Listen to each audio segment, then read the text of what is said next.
अस्सलामुअलैकुम, आप देख रही हैं ANY न्यूज़ नेटवर्क। मैं हूं मोहम्मद एहसन।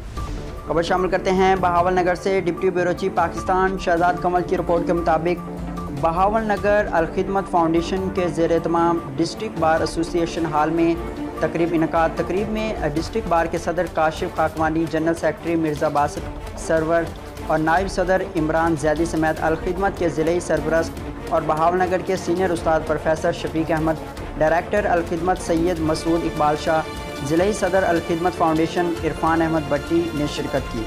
तकरीब से खिताब करते हुए सीनियर वकला ने अलखिदमत की काविशों को सराहा। ज़िले सदर अलखिदमत फाउंडेशन इरफान अहमद भट्टी ने अलखिदमत की सरगर्मियों पर रोशनी डाली और सैलाब से होने वाले नुकसानात से आगाह किया। उन्होंने बताया कि अलखिदमत ने ज़िला भर से सैलाब मुतासरीन के लिए 1.25 करोड़ रुपए की रकम रवाना की है। प्रोफेसर शफीक अहमद ने इस अज़म का इज़हार किया कि जिस तरह बहावल नगर की तालीमी माहौल को बेहतर बनाने के लिए कोशिशें की, इसी तरह हम अलखिदमत के प्लेटफार्म से शहर की तामीर और मुस्बत सरगर्मियों के फ़रोग़ के लिए अपनी कोशिशें जारी रखेंगे। बाद अलखिदमत फाउंडेशन की जानिब से मुस्तहिक माजूर अफराद में व्हील चेयर्स तकसीम की गई।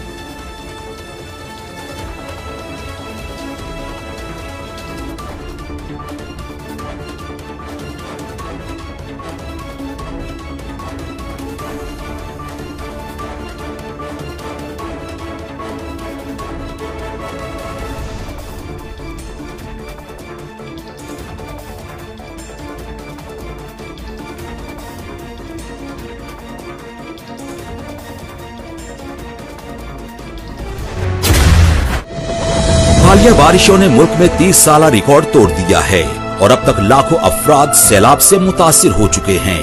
ये मासूम बच्चे, ये बेबस बहनें, ये भाई और ये बुजुर्ग आपकी फराख दिलाना इमदाद के मुंतजिर हैं। वजीर आजम पाकिस्तान मोहम्मद शहबाज शरीफ के सैलाब जदगान के लिए माली इमदाद की अपील। आप भी स्पेशल अकाउंट G12164 में दिल खोलकर इमदाद दें और अपने हमवतनों के जख्मों पर मरहम रखें। बैरून मुल्क मुकीम Pakistani wire transfer, money service bureau, money transfer operators और एक्सचेंज हाउसेस के जरिए अतियात भिजवा सकते हैं। अंदरूनी मुल्क कमर्शियल बैंकों में भी नकद अतियात जमा करवाए जा सकते हैं।